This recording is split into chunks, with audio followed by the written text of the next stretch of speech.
All Blacks vs England, Test 2. Ooh, wowee guys, isn't it exciting? So in this video I'm going to share with you my Test 2 predictions for the match. I'm going to first talk about some of the factors that I think will be clinical and really important for Test 2. I'm going to run through both teams and what they can both get better at and where I think they'll target the match. And finally I'll give you my predictions for the match. Guys, I'm currently here in Soyuz, Canada's only desert. Hot, really hot, it's close to 40 degrees. Shortly after this video I'm actually going to go and have a swim, but beautiful, hot, lovely for those who haven't been here in Canada. Factors for Test 2. Look, firstly guys, I'm going to say the Eden Park effect is going to be crucial. Guys, the All Blacks haven't lost to Eden Park since 1994. That's 30 years. Now, why I say that's important, and I don't care what the England rugby players say. They say the data and history is history and that it won't affect them. I don't believe that's the case. But here I use the analogy of winning a test series of cricket in India, winning a 5-match test series of cricket in India. Now, no matter how weak that Indian test cricket team may be, it's still always going to be tough to beat.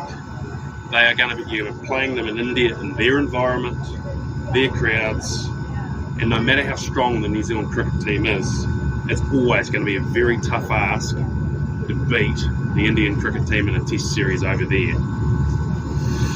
So yeah guys, let me know your thoughts on that analogy. Do you believe that the Eden Park effect is still there? I mean, we did lose the test series to Ireland 2 years ago, so maybe it's not as brutal as it was, but I still think it's a big psychological factor.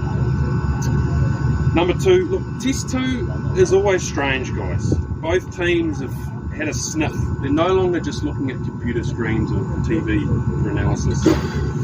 Look, which team will improve more? Look, the All Blacks arguably in the previous series probably maybe improved slightly more than the English.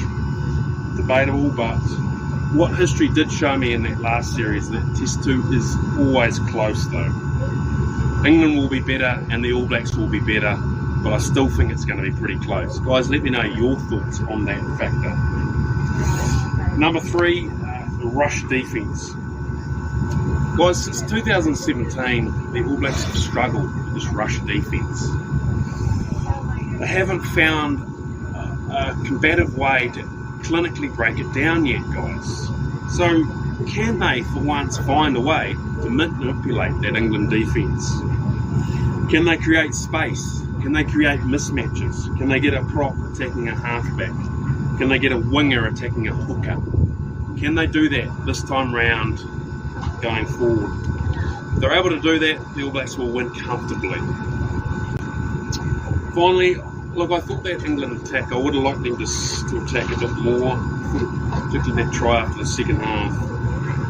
They were really good, they were clinical, they were accurate, and what we've seen is that Ireland can score points. They can score a lot of points against the All Blacks when they attack accurately. The key thing I say there though, the England attack must be accurate. As you know, when they're not accurate, the All Blacks will scoop them up. They are the best team in the world on counter-attack. But imagine this guys, just throwing this out there, 21-0 to the England team, 21 minutes in. Ooh, look, if you're an England supporter, you'd be licking your lips and the pressure would be on the All Blacks. Guys, let me know your thoughts on some of these analogies. But looking at both teams, England, they will be better. I think they'll come out, they'll be physical again. Their work at the breakdown was immense, wasn't it? They were superb at the set piece. Probably in some areas, but you made the scrum, the All Blacks got one over them. But I think this week they'll be stronger.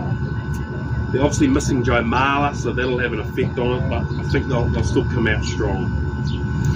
The All Blacks, look, I think they'll have a more balanced attack. I'd like to see more pick and goes from them. I'd like to see maybe a bit more attack in short, try and create a bit of space on attack, maybe more up the middle, less out wide, more attacking accurate kicks, cross-field kicks, box kicks, chip kicks. Yeah, so a bit for them, but I think they will be better after Test 1. How much? Time will tell. I'd also like to see that ruck speed a bit better.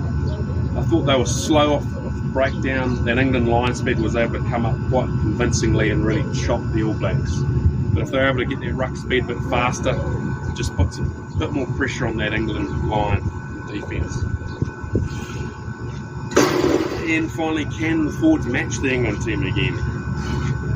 We all know that England forward pack is brutal. They are tough men. They are physical. They are accurate at that breakdown. The All Blacks, I think it's fair to say they matched them last week, but can they match them again? I think they can, but it's still going to be a tough ask for them. Finally, my prediction, I'm gonna say it's close here. It could go either way, realistically, but I just think with all those factors I've mentioned, teams, etc., I'm going to predict the All Blacks to win by 5 to 10 points. Guys, let me know your thoughts on this, and let me know your prediction in the comments. Cheers.